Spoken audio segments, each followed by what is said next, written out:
Bonjour à tous, je vous retrouve pour mon journal des plantes du mois de décembre.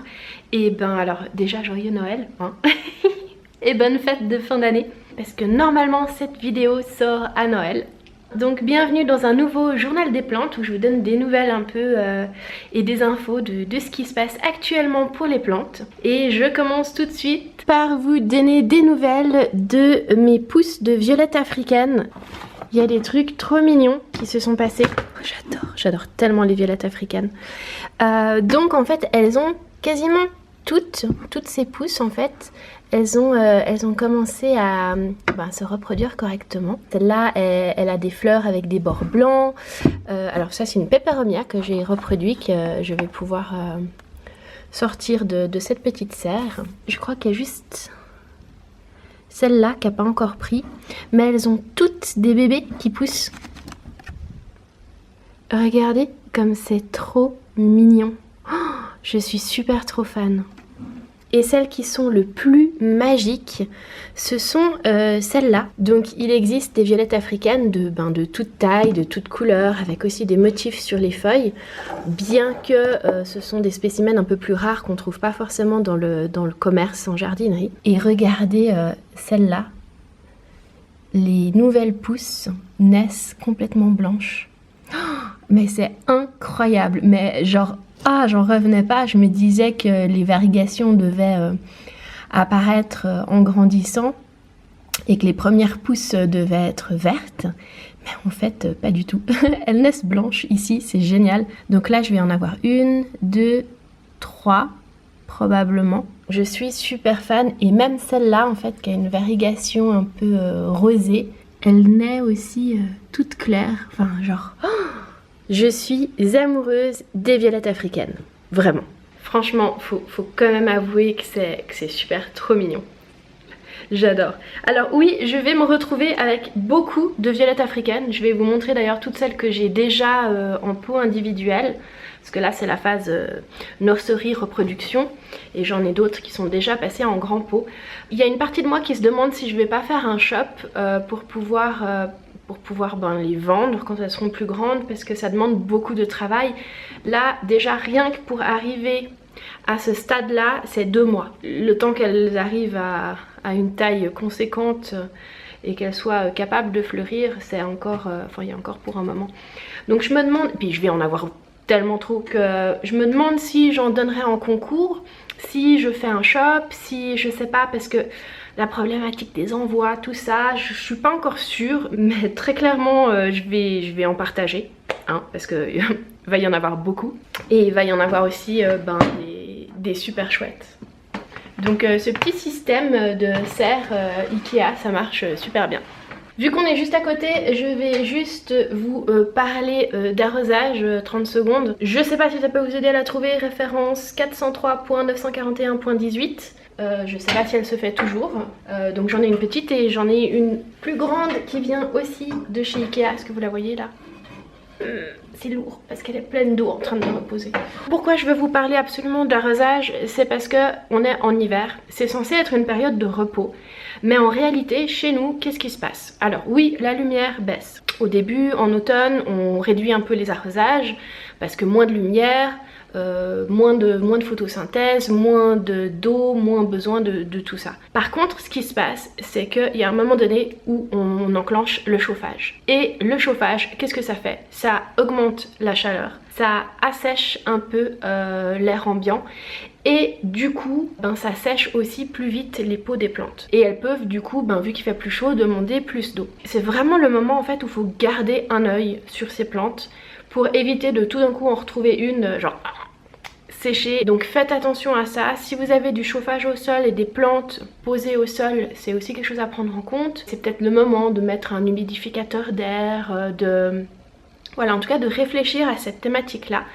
En automne j'ai commencé à réduire l'arrosage et en hiver là j'ai recommencé à l'augmenter un tout petit peu à cause du chauffage, parce que je voyais techniquement concrètement que mes plantes avaient soif. N'hésitez pas à garder un œil sur vos plantes, faut pas non plus les noyer d'eau, on n'est pas en plein été, mais gardez quand même un œil dessus parce qu'avec le chauffage il se passe voilà plein de petites choses à surveiller.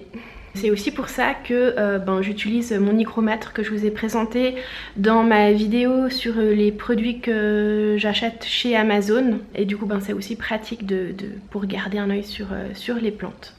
En dehors de ça, je me suis pas vraiment plus occupée des plantes que de garder un œil pour l'humidité. Sinon il n'y a pas eu trop d'entretien, mais là je vais vous montrer tous les petites bébés violettes africaines. Je vais te pousser toi. Hop, juste pour vous montrer, voilà. Donc voici toutes les petites violettes africaines. D'ailleurs, il faut que je remette de l'eau dans mes petits systèmes. Donc elles poussent bien. Il faut que je les tourne régulièrement en fait pour qu'elles poussent en faisant vraiment une belle rosette. Je les tourne tous les quelques jours, peut-être toutes les semaines, ou parce que du coup, vous voyez, elle suit la lumière. Et elle, je leur ai pas mis de lampe, donc voilà, en fait, c'est à peu près tout ce que je fais pour elles. Et je garde un œil dessus. Elles sont choupinettes, ces bébés. Vous imaginez que je les ai fait naître? J'adore. Ça m'éclate. Donc voilà, je les tournerai tout à l'heure. Mais voilà l'aperçu de celles qui sont en cours.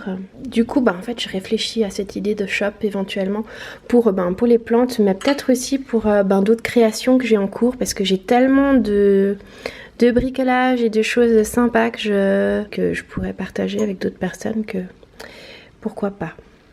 Ici, la chose dont je voulais... Bon, j'ai fait des petites réorganisations. Le cactus, il commence à devenir trop grand pour en bas, alors je l'ai mis en haut. Enfin, voilà, j'ai réadapté 2-3 petites choses dans ma plantagère. J'ai toujours mon Monstera, mon Marble Planet qui grimpe.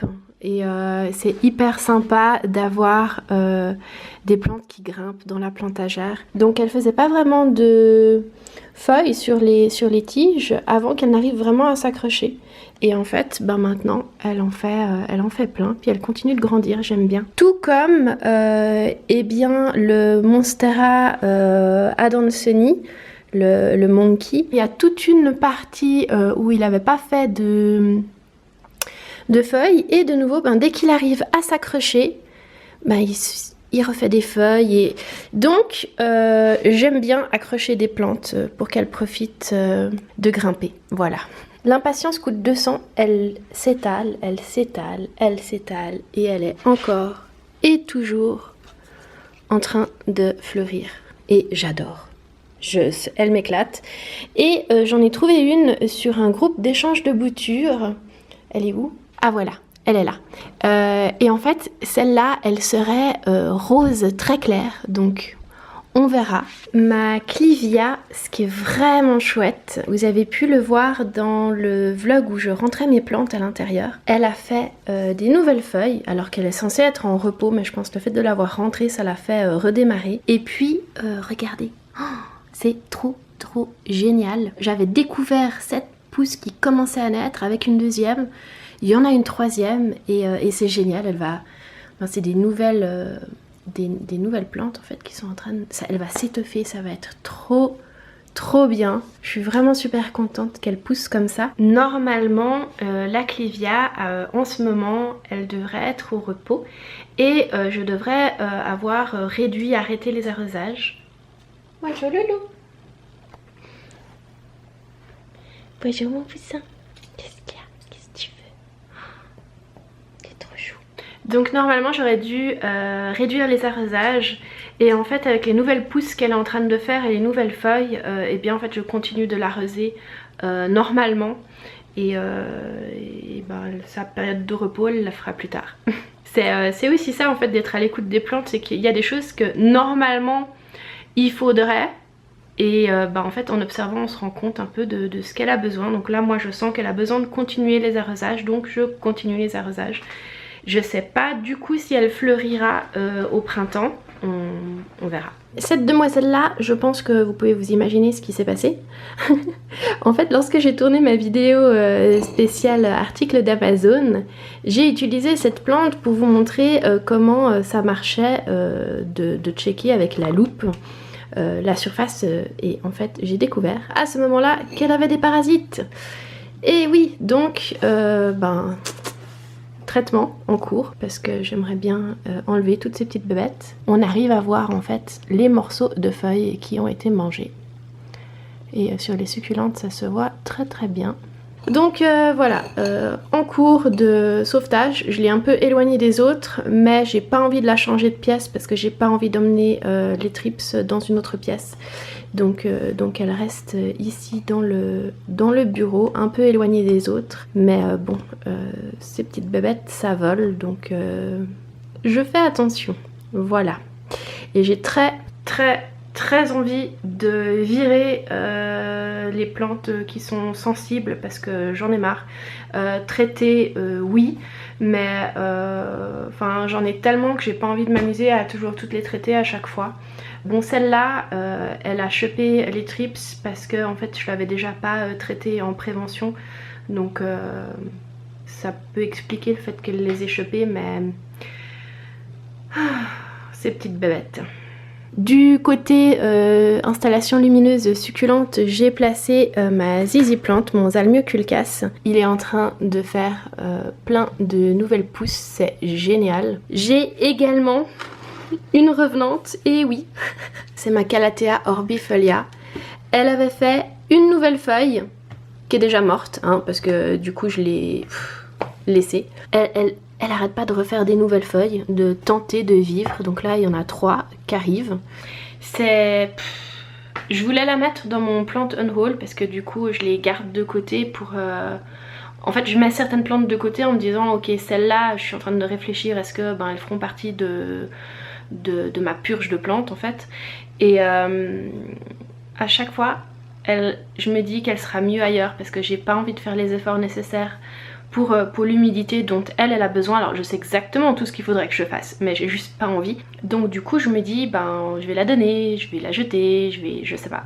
Et après elle me refait des nouvelles petites feuilles et je suis là genre, oh mais en fait je peux pas te donner, t'es tellement chou, tu vas vivre. Et en fait chaque nouvelle feuille, qui est une nouvelle lueur d'espoir, ben elle finit par sécher et ça recommence. Donc voilà, ça fait depuis cet été que je me pose des questions, mais je crois qu'il va vraiment falloir que je la donne à quelqu'un parce que elle a clairement envie de vivre, elle arrête pas d'essayer de faire des nouvelles feuilles, mais les feuilles vont pas bien parce que je leur apporte pas l'humidité qu'il faut. Donc ben c'est un peu genre je suis un peu en train de la maltraiter, c'est pas le but et elle aura jamais fini de mourir à ce rythme là et autant qu'elle vive en étant heureuse chez quelqu'un d'autre. Donc je crois que je vais définitivement la mettre dans mon plant unhaul. C'est juste qu'elle est tellement belle quand elle va bien. Il y a eu un truc marrant qui s'est passé aussi. J'avais un... comment il s'appelait? Un cactus spiralis. Je suis plus sûre de son nom. Et il était grand, puis il faisait un peu une spirale comme ça. Cereus Spiralis? Je suis plus sûre. Je l'avais mis aussi de côté en me disant ok bon celui-là je pourrais m'en passer. Et en fait je suis rentrée dans le bureau un jour et c'est vraiment ça s'est fait du jour au lendemain. J'ai dû arroser en le touchant d'un peu trop près j'imagine. Et il avait complètement dégonflé et en fait je l'ai retrouvé enroulé dans son pot parce qu'il avait fait genre ça c'est un cactus qui a eu une fin incroyable. Bon ok, de base tout ce qui est cactus ou succulente quand ça meurt ça a en général des fins enfin c'est assez spectaculaire quand même. Comme une fois j'ai eu un cactus qui a commencé à mousser mais vraiment du jour au lendemain, crever et mousser en même temps. Là le dégonflage. Et très sincèrement les cactus et les succulentes c'est des super plantes pour les débutants. Mais il y a une chose qu'il faut pas louper, c'est l'arrosage. Il faut jamais arroser dessus ou que l'eau les touche parce qu'alors là c'est une fin quasiment assurée. C'est vraiment, c'est la seule chose qu'il faut pas louper et même ceux qui ont l'habitude, ils peuvent se faire avoir. Ouais. Et je voulais vous montrer dans les succulentes, j'ai plein de bébés qui sont en train de pousser, qui sont super trop mignons. Et voilà, en fait il y en a tout plein. Et oh, j'adore. Je suis super fan des succulentes, vraiment. Et là les autres qui attendent de voir si ça commence à avoir des petites racines, je les mets là dedans. Et puis je les rempoterai dès qu'elles seront un peu plus grandes. C'est pas forcément super joli, mais ça fait son job. Voilà donc pour les petites nouvelles côté plantes pour décembre. N'hésitez pas à laisser dans les commentaires comment vous gérez le côté chauffage, chaleur, arrosage en hiver. Je vous souhaite de merveilleuses fêtes de fin d'année. Je vous fais tout plein de bisous et je vous dis à bientôt dans la prochaine vidéo.